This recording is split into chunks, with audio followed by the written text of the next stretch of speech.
After maintaining success and cultivating a rabid core fanbase with both of their GBA outings, Game Freak was sitting on an extremely successful franchise. But with the release of the DS, fans were eagerly awaiting a new installment, and we got just that in 2005 with Pokemon Diamond and Pearl. And a few years later we got the definitive version of those games in Pokemon Platinum, and that's the version I'll be looking at today. I've not played any of the Gen 4 games in quite a while, and I'll be honest, even as a kid, despite not having many games, Pokemon Platinum was still the game I replayed the least. So I'm kind of interested in how I feel about this game all these years later. I mean, a lot of people loved it at the time, and a lot of the people who grew up around the same time as me call this their favourite Pokemon game. As I've done with every review so far, I'm going to start by running down the plot, and this time round it's a pretty meaty one, so let's get to it. You start the game in your room just like Red and Ethan, but this time our protagonist, who's either Lucas or Dawn, is watching a broadcast about the Sinnoh region's professor, Professor Rowan, making his return. You're then interrupted by a childhood friend and rival, Barry, who's really excited about getting his first Pokemon. In my opinion, Barry's a very interesting take on the rival formula. He's the real definition of a rival, and competes with you throughout the game, looking to improve and eventually beat you. But he's different to a Red or a Silver or even a Wally because he's more abrasive and more in your face and direct with his plans and intentions. A lot of people find him annoying, but personally I think he's hilarious and adds a lot of personality and vibrance to the game. After some shenanigans, you and Barry go to Route 201 and try to run in the tall grass when you stop by Professor Rowan himself, who ends up offering you a starter Pokemon. The next day, Barry ropes you into checking out Lake Verity to catch the lake spirit you heard about, but instead of encountering a legendary Pokemon, you encounter a blue-haired man who instead rambles about legendary Pokemon. And not long after this, you're gifted a Pokedex by Professor Rowan and sent on your way. This is a pretty strong start to the game. You ease into things while simultaneously being given some subtle exposition. You meet the firm yet caring Professor Rowan, who serves as your mentor of sorts throughout the game, the reckless and excitable Barry, and the mysterious man at the lake. These are all important characters throughout the game, and introducing them in this way, while slowly and steadily opening up the world to the player, was a genius move on Game Freak's part, as it sets a steady pace for the game going forward, and helps things unravel more gradually. Getting back to the story, you eventually find yourself in Jubilife City, where you run into a man named Looker. He's a detective for the International Police and bears a strange resemblance to the 10th Doctor. He's looking around for some suspicious characters, the likes of which you'll run into once you return to Jubilife City after beating the Auburn City gym leader, Rock. The suspicious characters in question are Team Galactic, a bunch of turquoise bowl-cut having spacemen that seem to be dressed similarly to the man you saw at the lake. You'll run into them again not too long after this at the Valley Windworks, where they're trying to steal electricity, and it's up to you to save the workers by taking on their commander, Mars. Once you've dealt with them, you can head through Eterna Forest with the love of my life, Cheryl, and then take on the Grass-type gym leader, Gardenia, at Eterna City. After grabbing your second badge, you can scale Team Galactic's Eterna building and take on Commander Jupiter, who's stolen some Pokemon. You can then head to Hearthome City, where you'll take on the Ghost-type leader and contest aficionado, Fantina. Speaking of which, as you probably guessed, the contests make a return, and they're actually pretty fun and engaging. While you could argue they're still a little shallow, there's a lot more for you to sink your teeth into this time around, so they're worth giving a go. After a bit of travelling, you'll eventually find yourself in Veilstone City, where you can take on Maylene, the fighting-type trainer, for your 4th badge. You'll also run into Team Galactic once again. This time they've stolen Dawn's Pokedex and you have to help her get it back.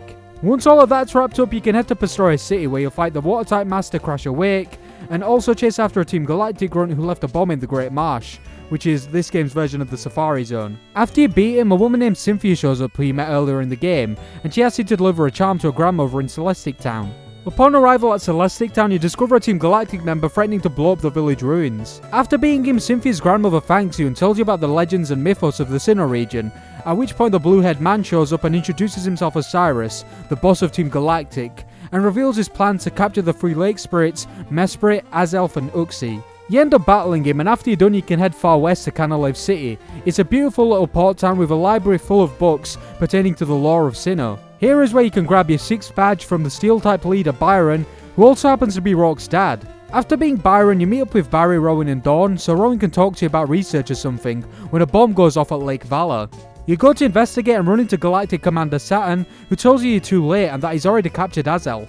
Learning this, you race to Lake Acuity, but you can't get there until you beat the Snowpoint City gym leader, Candace. But by the time you've beat her, it's already too late. Jupiter has disposed of Barry and has kidnapped Tuxie. Jupiter leaves, but Barry just stands there broken and comes to the realization that he's not strong enough to beat Team Galactic, and that being a strong trainer is more complicated than just being determined and using brute force. This is kind of surprising as Barry goes through the game being extremely hot-headed and, frankly, somewhat full of himself. I mean, as soon as he gets his starter, he thinks he's strong enough to catch a legendary Pokemon. Is he delusional or just extremely confident? I'll let you decide. But because of the weight of his defeat, he's in shock. Ux is literally being tortured because he wasn't a competent enough trainer.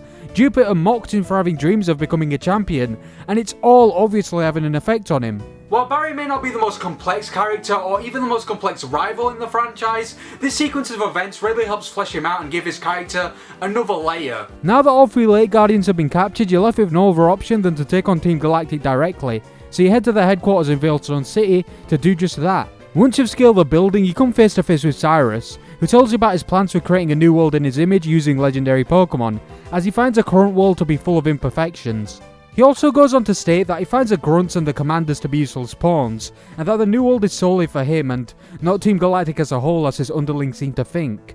Once you beat him, he commends your efforts and actually acknowledges the fact that a lot of your strength comes from the bond you've built with your Pokemon and gives you the Master Ball. You then fight Commander Saturn, who's frankly a joke in comparison to Cyrus, and then free the Lake Guardians before making your way to Mount Coronet to stop Cyrus's plans. On your way to the peak, you'll fight a bunch of Team Galactic grunts, and when you finally reach Cyrus, you're stopped in your tracks by Jupiter and Mars. Then all of a sudden, Barry comes bolting towards you out of nowhere, and you team up with him to take out the 2 Team Galactic commanders. But you're both too late. Using the red chain Cyrus created from the gems that he took from the Lake Guardians, he summons Dialga, the Lord of Time, and Palkia, the ruler of space. The Lake Spirits tried to calm Palkia and Dialga down, but it's all in vain. But then seemingly out of nowhere, a dark being crawls out of the abyss and lunges for Cyrus, taking him into its dimension.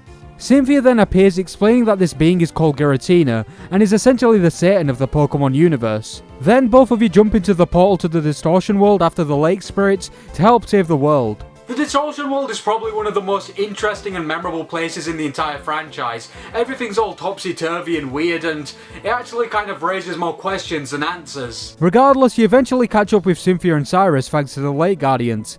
You fight Cyrus one last time and he finally admits defeat. Cynthia heals your Pokemon and then you come face to face with Giratina. After you catch or beat it, Cyrus reappears and has an existential crisis about his perfect world.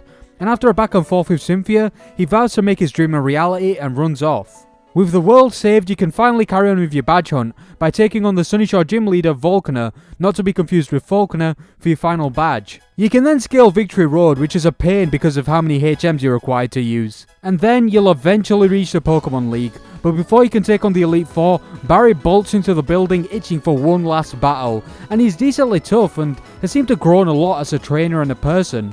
But once Barry's taken care of, you can challenge the Elite Four, comprised of Aaron, the Bug-type specialist, Bertha, the Master of Ground types, Flint, the Fire-type user, and Lucian, the Psychic.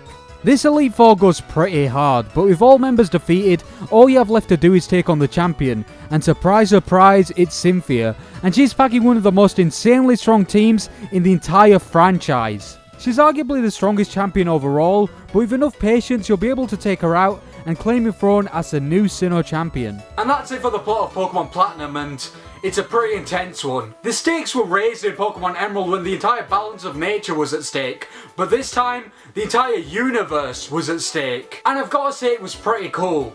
The game was pretty familiar in places, and hit the same beats as the past 3 games, but it was still fresh enough to provide a new experience, and the plot was a very risky one, but I think it paid off in some respects. A lot of people have problems with Sinnoh's story, calling it nonsensical, so I think I should address that first and foremost. For the most part, Platinum's story is a sound one, but it's a little too nuanced to understand on your first playthrough without certain context. Don't get me wrong, it's not some insane multi-layered thing. Hell, the Johto games can be deeper than it at times. But I think a lot of the things about the plot are misunderstood, much like Gen 3's plot. The main thing confusing players this time around is Cyrus. Cyrus, while not outwardly all that complex, is a lot more layered than people give him credit for. Many people see him as nothing more than a cartoonish madman who wants to rule the world. And in a way, those people aren't wrong, but there's a legit reason for the way he acts. Growing up, Cyrus was a good kid with decent grades, but he was pretty antisocial, and because of his love for machines, he was somewhat outcast. And despite his good grades in school, he didn't meet his parents' expectations and felt rejected and almost disowned in a sense. While maybe not as heavy, his childhood lines up with that of notorious criminal Charles Manson. Stay with me on this one. Being an active member of the Pokemon fandom, I've heard these two be compared to one another multiple times, so I stayed up late one night trying to rationalise Manson's crimes so I could break them down and correlate them to Cyrus, but then it dawned on me, you can't. The crimes Manson committed were those of a madman, and the stance Cyrus takes is one of a madman too. Cyrus's ideologies, much like Manson's, were born from a mix of neglect, living on the fringes of society, and being generally antisocial. While people aren't necessarily born evil, because of their experiences in life, they can turn out that way, and both Manson and Cyrus have that in common, so it's not too far-fetched to believe Cyrus is essentially the Charles Manson of this universe, since Manson wanted to play God, and Cyrus wants to use gods as tools. And if you need further proof, let's look at the rest of Team Galactic. While Manson didn't quite have an army the size of Team Galactic, he, much like Cyrus, would recruit anyone gullible enough to join, which would explain why most of the low-level Team Galactic grunts are arguably even more pathetic than, say, a Team Rocket grunt. Then we have the more high-ranking members, Jupiter, Mars, and Saturn. Much like Manson's closest members, they seem extremely committed to the cause. Mars in particular, she seems almost brainwashed by Cyrus. Hell, when you meet her in the post-game, she was still holding out hope for Cyrus' return, much like Susan Atkins apparently was for Manson. And on top of that, much like Manson, Cyrus didn't actually care about his family or team. They're nothing more than pawns in his sick game, and he's ready to drop them as soon as they started to think for themselves. Now, I don't want to seem like a Gen 4 apologist, there's some very obvious problems here when it comes to the narrative and progression of the game. Platinum is a real slow burner, and while it can be appreciated in spots, for many it will bog down the entire experience. I was playing the game all day, non-stop for a solid few days, so it wasn't that much of a problem for me. But in a casual playthrough where you've only got a select amount of time to play it, it can be a pain. You know what else can be a pain? Being forced to use HMs at every turn. I glossed over the subject earlier, but it cannot be understated how bad it is in this game. People really have the nerve to say that Emerald is forceful with its HM utilization when you have Gen 4 basically forcing you to use 6 if not 7 out of the 8 HMs in the game to have the smoothest possible experience, and if not, you're basically fucking handicapped. And considering the difficulty of this game, it's really not acceptable. This game is one of the most challenging in the franchise, even for experienced players, and you're required to have a stacked team to even stand a chance against most of the NPCs in this game. But it's hard to have said stacked team when you're forced into carrying a Bibarel through the game, so you're not wasting move slots on your actual good Pokemon. And unlike Gen 3, you're basically forced into keeping 5 of your HM moves until you reach a Pokemon League because of Victory Road. But for the most part, that's where my major gripes stop. There's plenty to love about the game, like the region for example. Sinnoh is a much colder, more muted region than its predecessors. It's a winter wonderland of the Pokemon world, which isn't exactly my favourite aesthetic being from fucking Yorkshire, but Game Freak makes it work. Hell, one of my favourite locations in the game is Route 217, and that place gives me PTSD to snow days. Sinnoh is filled with many other memorable locations too, like the Verity Lakefront, Eterna Forest, the Trophy Garden, the Great Marsh, Floroma Town, the list goes on. The region has some of the most unique and distinct locales in the franchise, and if nothing else, it makes it memorable. Sinnoh also does a good job at creating a sense of scale and adventure thanks to the lore and mythos, as well as how the region is laid out. You have long routes that seemingly go on forever, with plenty of detours to take, but on top of that, with how the story progresses, you'll be travelling back and forth from all corners of the region. And there's always something to do or see in every town you visit, which was a great touch. You also get a bunch of companions to travel through certain areas with, which was a nice way to spice up the gameplay. The addition of Cheryl, Riley, Mira, Buck and Marley was pretty cool. In a way, this was Gen 4 expanding on the double battle mechanic and arguably using it better than Gen 3. Although I should say that despite all my praise, certain locales feel very disjointed to me. They just don't seem to fit in with areas around them, but that's more of a nitpick than a proper criticism.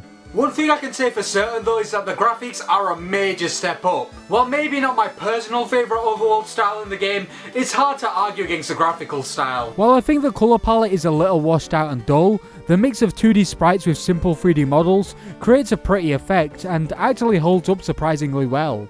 And thanks to the DS's larger display, sprites are larger and have more detail, making certain scenes and moments more engaging. Speaking of the display, thanks to the DS's bottom screen, we have a more streamlined UI in the Pokétch. It's essentially a smartwatch with a bunch of apps that can help you with a number of things like finding items, which is a lot easier than constantly opening your bag to use the item finder. And that's just one of the great additions this game added. There are plenty of smaller ones too, like poison no longer killing your Pokemon and fainted Pokemon still evolving, but the biggest one was a physical special split. Prior to Generation 4, physical moves and special moves were separated by the type of move. So for example, Fire Punch would be a special move, which is dumb because you're punching something. But with the physical special split, everything was fixed and made a lot more sense, and thanks to this, a lot of the previously useless Pokemon became actually viable in competitive. While this may sound like a change that only really helped competitive players, as someone who's just coming off Gen 3, I can tell you that even for a casual playthrough, the difference is night and day. The change is subtle, but for me, battles feel infinitely more fun and complex, and thereby challenging, which is great. And because of this change from Gen 4 onward, you can use your favourite Pokemon in a playthrough no matter how weak or strong they are, because almost every Pokemon has a fighting chance now. Also, I'm yet to mention the soundtrack, and there's a reason for that. I'm not super keen on it. Don't get me wrong, a lot of the songs are great and fit the locales they accompany very well, and some of the tracks are the most epic and intense the entire franchise has seen, but a lot of the rustic and janky sound some of the tracks go for just don't do it for me. But there are definitely some standouts, most of which I've been playing during this video, so while there are some that just don't do it for me, there are definitely some all-time favourites in there. And I actually kind of feel the same way about the roster to a degree. Don't worry, I'm not going to be one of those people who complain about the number of legendaries in this game. If anything, I'm kind of an advocate for the Sinnoh legendaries. As dorky as it may sound, Sinnoh is the most metal region when it comes to legendaries. All of them are woven into the mythos and creation of the universe, the gods of time, space, and dark matter. And hell, even the ones that are lower down the pecking order like Heatran have an air of badassery to them, especially if you read their Pokedex entries. But when it comes to the main bulk of regular Pokemon on the roster, I'm kind of left wanting more. Don't get me wrong, some of my all-time favourite Pokemon are part of this roster, like Luxray, Vespiquen, Drifblim, Spiritomb, Garchomp, Hippowdon, Toxicroak, and Abomasnow. But the rest of the roster I'm painfully apathetic towards, such as Kricketot, the Burmy line, and Lumineon. And I never really got this complaint from Gen 4 haters growing up, because all of these Pokemon are absolutely awesome, but replaying this game and looking at this roster critically, it's painfully apparent how much the Gen 4 roster relies on evolutions for Pokemon from previous gens. But then again, they're all absolutely incredible, so I can't be too mad. And also, this is an example of tasteful fan service when compared to what Game Freak would go on to do in the future. Although taking a closer look at the roster, it's kind of apparent the roster doesn't really fit in with the themes of mythology, creation, and belief that this game presents. Of course the legendaries do, because as I mentioned before, all of them have some sort of mythology or backstory tied to them, but the larger roster doesn't really fit into the lore much, which kind of makes the roster a little weaker from a narrative perspective in my opinion. But while we're on the topic of theming, I think it's time we talk about it. With the past few generations, the theming was definitely present, as I established in my reviews, but in some instances, they weren't all that obvious, especially not in a regular playthrough without paying attention to the finer details. But with Generation 4, we've got the most in-your-face theming to date. You'd have to be dumb not to connect the dots. As I mentioned just a second ago, the themes are mythology, creation, and belief, which are quite self-explanatory, but the way Sinnoh introduces and incorporates those themes are interesting.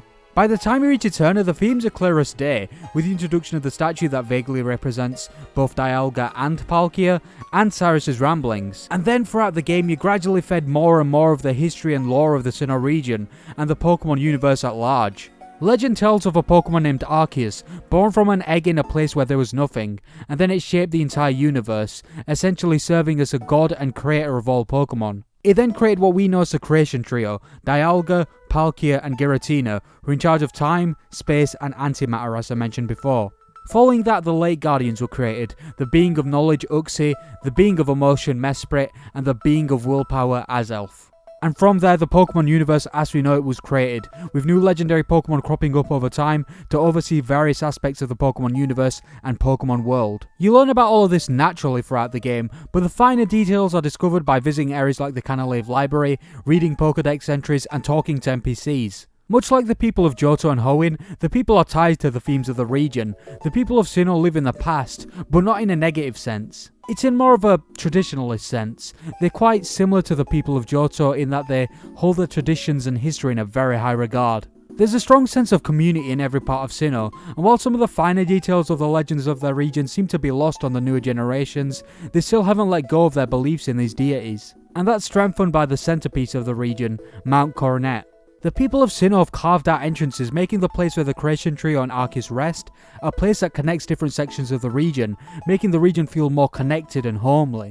While I personally don't really like Mount Coronet, its significance to the region and story of Platinum cannot be denied. I know I've painted this game as being a great addition to the main series, mainly because it is. Sometimes it just completely misses the mark for me. Despite everything being great from the region to the gameplay to the soundtrack, there's always a little something missing there in my eyes. And it's most likely because this game is the definitive version of games that were rushed pieces of shit. And honestly, in some ways, it does detract from the experience. While it's definitely the most perfect version of Sinnoh to date, it isn't exactly as polished as some of the other entries. Don't get me wrong, this game is still heaps of fun, and there's plenty to enjoy, but it just feels like the most middle-of-the-road experience to me, despite all the pieces for a great Pokemon game being present. And the worst part is, I can't really put my finger on why I'm so apathetic to half of the game, because I love most of the Pokemon and characters, but the experience just falls flat for me, even with my nostalgic memories of the game.